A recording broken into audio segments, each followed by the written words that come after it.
Hi guys, this is Ashley back with another video. Before we get into the video, like, comment, and subscribe to the channel. Make sure you turn on post notifications. It looks like Botch and Bitter and Off the Cheat are back with the shenanigans. And also, it has been reported that Botch and Bitter's payola has been reinstated. Okay? So, before we get into anything, like, comment, and subscribe to the channel. Make sure you turn on post notifications. So, Off the Cheat purposely posted a screenshot of his text between Botch and Bitter and him, or I think it was actually Twitter messages going back and forth. So, Off the Cheat says, "Keep my child. Why do you think you a lick for me? Like, for real. Like, me saying that was wrong, that's my baby. Like, I sound desperate for what and for who? You? No, before you continue to get effed, might not be mine anyways, because I ain't effed you and you wasn't preggo when I was around." Okay, so basically what I'm getting from these messages, even though there are a few typos, okay, you know, it's not me, it's the typos. That's what he said.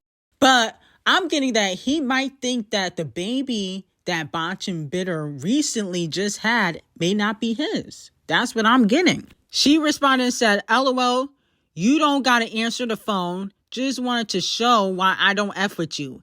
Everyone knows about you and Pre. Everyone knows that's your girlfriend. And on top of that, you couldn't stand up like a man for culture to Shia, and your mom robbed me cold."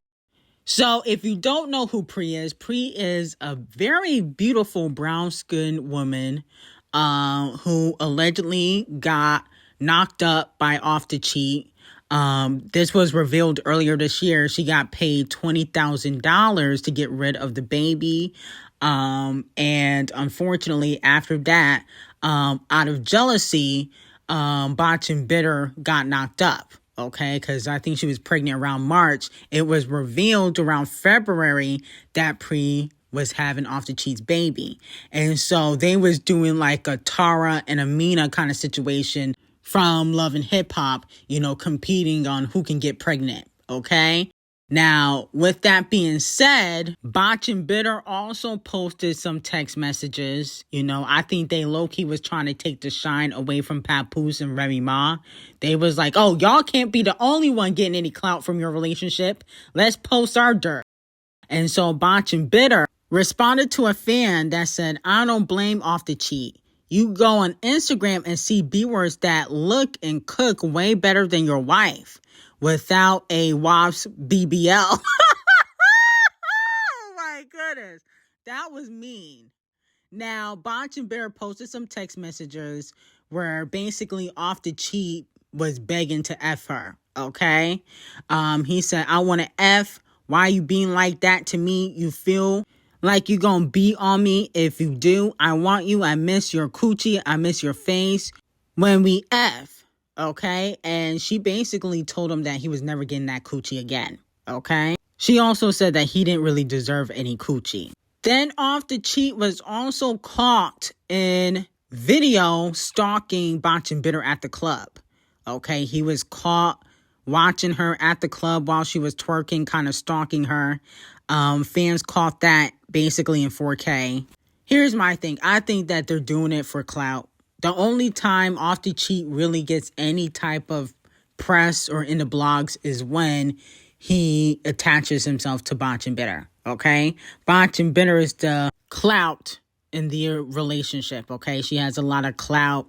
And unfortunately, she has more mainstream success. So he has to attach himself to her. And that's basically what I'm getting, okay, from this. But they need to hang this up in 2025. I really don't want to see them go back and forth anymore. It's tiring. Y'all been doing this for the last 8 years. Grow up. Now, some of Botch and Bitter fans were feeling bad for her.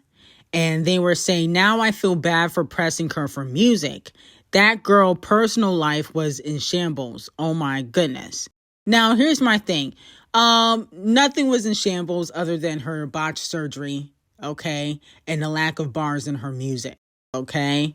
That career was in shambles because she wasn't releasing no music. and she's not getting the same payola that she used to get. But at the end of the day, her personal life was not in shambles. She decided to stay and get knocked up 3 times, okay, while he was also knocking up other hoes. So she's good. She loves stuff like this. The next man that she date probably gonna treat her the same way, because if she'll accept it with off the cheat, she'll accept it anywhere else. Now, moving on to Doja Cat. Doja Cat is rumored to make her highly anticipated comeback in January of 2025, according to insiders. That's what I'm talking about. That's exactly what Doja Cat needs to do. She need to come back in January of 2025. Set it off for the hoes, okay? I need her and Kung Fu Kenny to drop music. Even though Kung Fu Kenny just released music, I feel like we deserve the deluxe or another album before the Super Bowl, and the Super Bowl is in February. Okay, so it's only right. I'm still listening to G0ÜŞ. G0ÜŞ is one of the best albums of the year. I'm still listening to the album. It's fire. And so I'm here for Doja Cat releasing. Okay. I don't need to hear Megan ever. You know, I think she should go on a 5-year hiatus. Scratch off his boring Ice Spice is flopping. She ain't got no bars. Nicki Minaj just went on hiatus, so you know she need a break. So who is better to come back, especially when we're talking about female rap, than Doja Cat, the princess? Okay? Who else could do it like Doja Cat? None of these hoes can. Okay? Doja Cat, to me, outside of Nicki, she's in a league of her own. Okay, because these girls can't perform better than her, and these girls don't got the hits like Doja Cat do, in my opinion. Even though, no shade, Scarlett was trash. Now, it also was reported that Off the Cheat's mistress is a Barb. I'm like, oh my goodness. Isn't Jade a Barb too? And she was Off the Cheat's mistresses? Y'all Barbs gotta stop sleeping with Botch and Bitter's man. Y'all so messy. What? This gotta be fake. Now, a lot of her tweets in 2021, she was tweeting about Nicki Minaj. She said, my heart saying Nicki finna gas us till Friday, then leave my jaw on the floor. I think this is when the Beam Me Up Scotty album released. Remember, she did the re-release for Beam Me Up Scotty.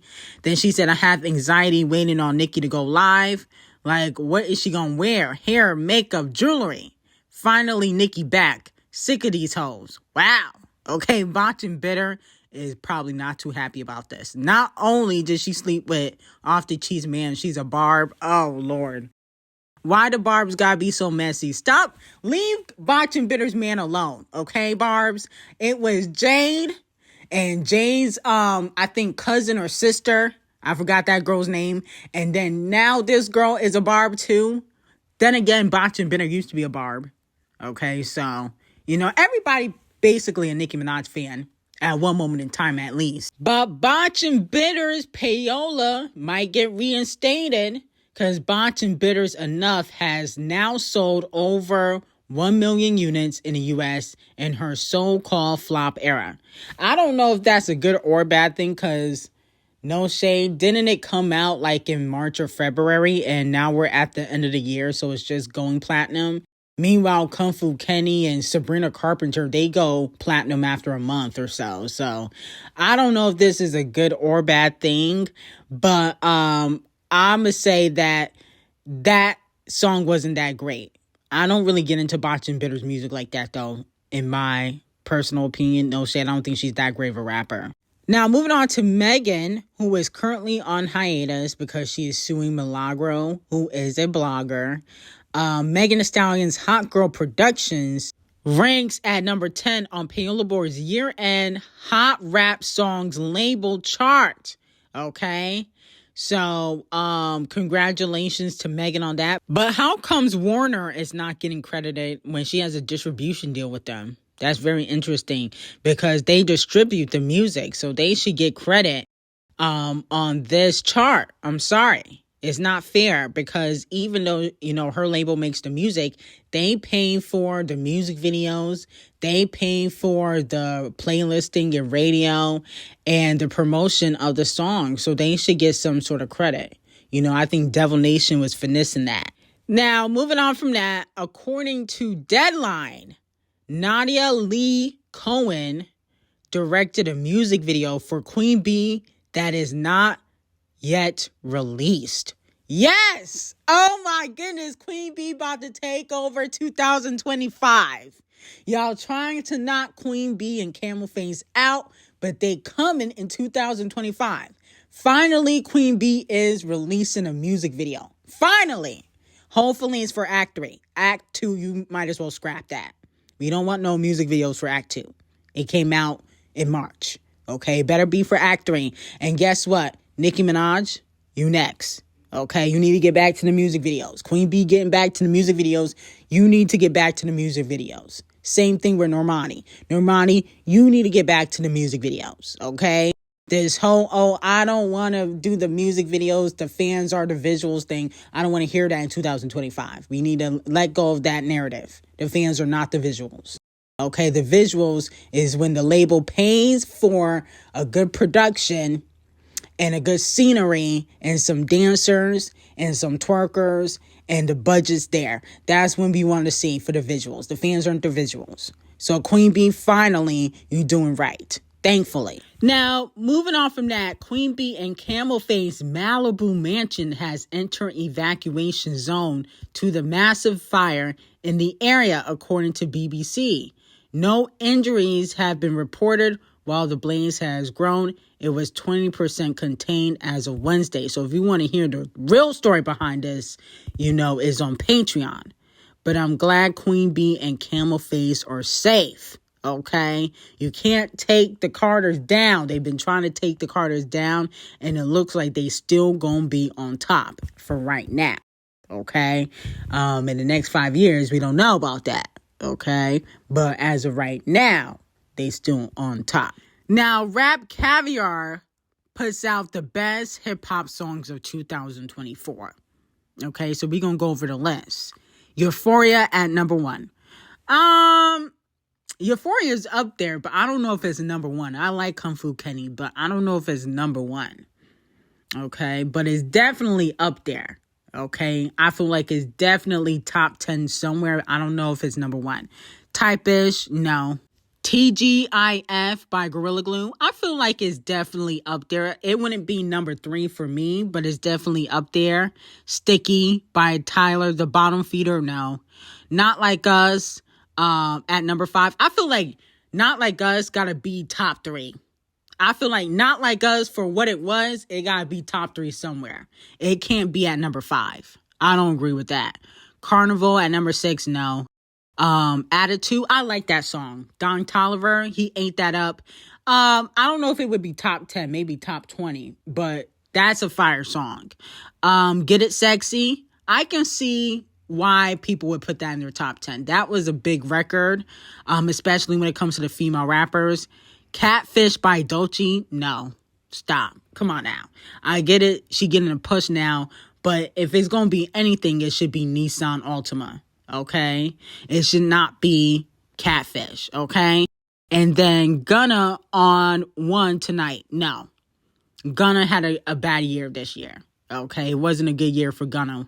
So, absolutely, positively, no. But The Weeknd posted that he was listening to Kung Fu Kenny. He posted that he was listening to Dodger Blue and Luther, and I also believe GNX. Here's the thing. I'm here, definitely here, for The Weeknd, Kung Fu Kenny collaborating again. Okay? The Weeknd has been putting out trash music all year. All of his singles, even the one with Playboy Cardi, is trash.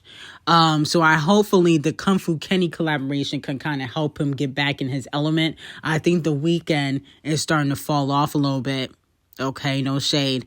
And you can definitely tell the hype is not what it used to be. I think he needs to go back to the old Weeknd, go back to the Weeknd that was popping the pills, go back to the Weeknd that was on them drugs and substances. The new sober Weeknd I can't get into is trash. So I think hopefully Kung Fu Kenny can help with the creative juices, because Kung Fu Kenny, he can make music sober. He can make music on drugs. He can make music while cheating. He can make music while being faithful. He's just a well-rounded artist. Like, he don't have to be in a bad place mentally to make good music. The Weeknd moves like that, where he gotta be in a bad place to make music, and that sucks. But unfortunately, his music has fell off. So hopefully Kung Fu Kenny can help him with that if they do a collaboration. Now, Megan gets clocked by Doja Cat. Paola Bore's 2024 year-end Hot Rap Songs chart is officially out. Agora Hills tops the charts at number 4. Okay. The Town is Dead was at number 5. Number 6, the Wannabe single, not the remix, the regular. Never Lose Me, another bop at number 10. Rich Baby Daddy at number 11. Get It Sexy at number 13. Yeah Glow at number 14. Everybody by Nicki Minaj at number 19. FTCU at number 22. TGIF at number 25. Surround Sound at number 28. Mamushi at number 33. Enough at number 35. You My Everything at number 27. 46 is Barbie World. And Piss came in last place at number 49, which is ironic because Piss went number 1. But unfortunately for the year-end rap chart, it came in last place compared to other female rap songs because it spent the least amount of weeks on the Hot 100. Okay? And that just shows you that people don't really be supporting Megan Thee Stallion like that. But Doja Cat came in at number 4. She was topping, the year-end charts because Doja Cat, she stays on the charts, okay? She got the best payola in the game. So, fans are saying that Doja Cat, even on her off year, has been clocking Megan Thee Stallion because Megan released 2 albums this year and barely charted. And Doja Cat getting all these awards and success. And this was her off year. She didn't really put out music. So let me know how y'all feel about that. Now, JT previews a new track at Rolling Loud. Let's take a listen.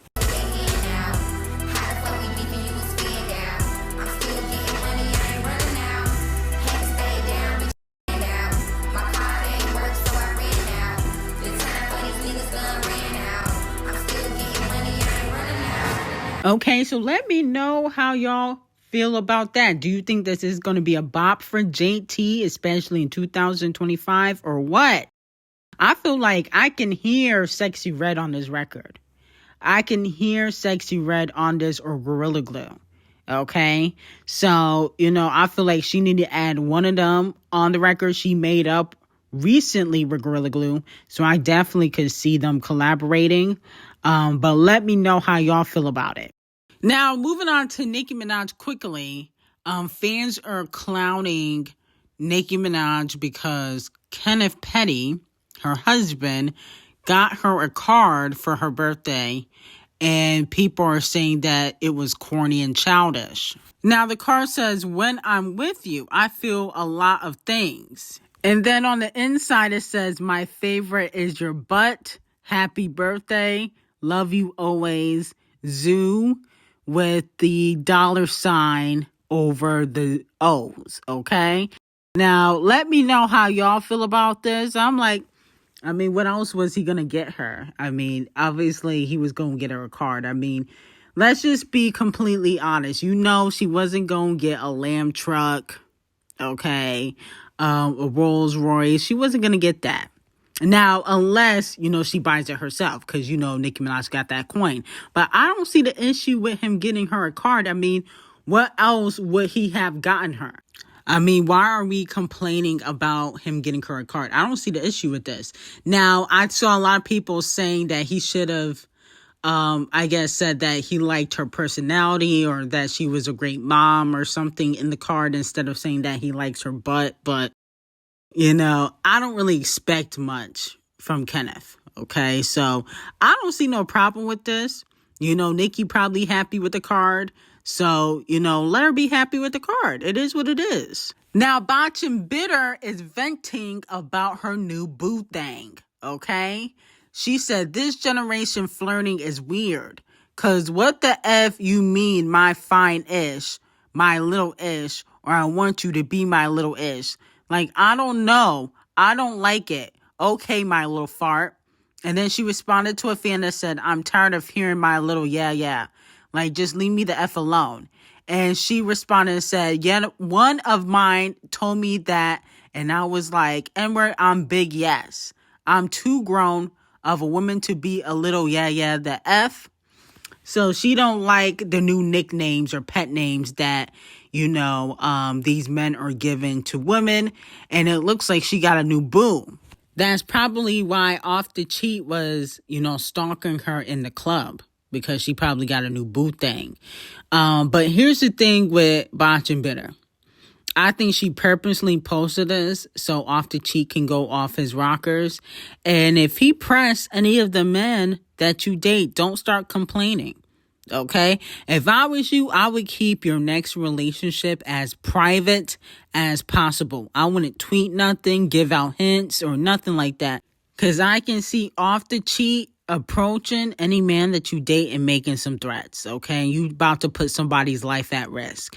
I don't think it's going to be worth it, okay? And then you're going to start complaining on social media and say, oh, I hate this man, blah, blah, blah, blah, blah. Like, don't complain. You wanted this, okay? And to be quite honest, I don't think that she'll fully ever let Off the Cheat go. I can see her still sleeping with Off the Cheat, even if she was with somebody else. Okay. I think Botch and Bitter and Off the Cheat probably secretly be still having rendezvous and, little sleepovers and everything. I don't fully believe that it's completely over between them. So, let me know how y'all feel about it. But Botch and Bitter and Off the Cheat, they really got to grow up, and there's really no shade. Now, Donkey of the Day is going to Musty Walker and Sexy Red. Okay, so Musty Walker has a show on Apple Music, and Musty Walker and Sexy Red told a caller to go back to her boyfriend after he cheated on her twice in a 9-year relationship. Okay, now, they said people shouldn't be accepting that. But you are right. Like, literally 2 times is nothing. But, friend, we can't sound like this. We have to work on ourselves and accept better. They all act like that. But there's some people who genuinely feel like there are some men that don't cheat. And then they'll argue with you down about that. And then they'll make it be like, oh, y'all B-words just be with N-words that be cheating. Here's the thing with Musty Walker and Sexy Red. The men you guys choose always cheat, okay? And Musty Walker usually date men that are in the industry, okay? Rappers, trappers, producers, actors. That's who she usually date, okay? And Sexy Red usually date jailbirds, okay? So, of course, the men that y'all date always cheat, okay? I just think that is terrible advice to give somebody to stay in a relationship when somebody is cheating. That's stupid. Now everybody wants to be like Musty Walker and Sexy Red, Cardi B Juniors, okay, who want to stay in a relationship even when the man don't really want you like that. Okay, they just want to sleep with you. And I don't mind Musty Walker getting cheated on, because the more she gets cheated on, the more the good music will come out. Okay, even though, no shade, the single she recently dropped kind of flopped. But the point of the matter is, Musty Walker has a daughter, I believe. I don't think that this is a good example to set for your children. And I just feel like it's kind of tasteless to tell a fan to stay in a relationship when they got cheated on. I mean, that's just a terrible thing to say. So, Donkey of the Day to Musty Walker and Sexy Red.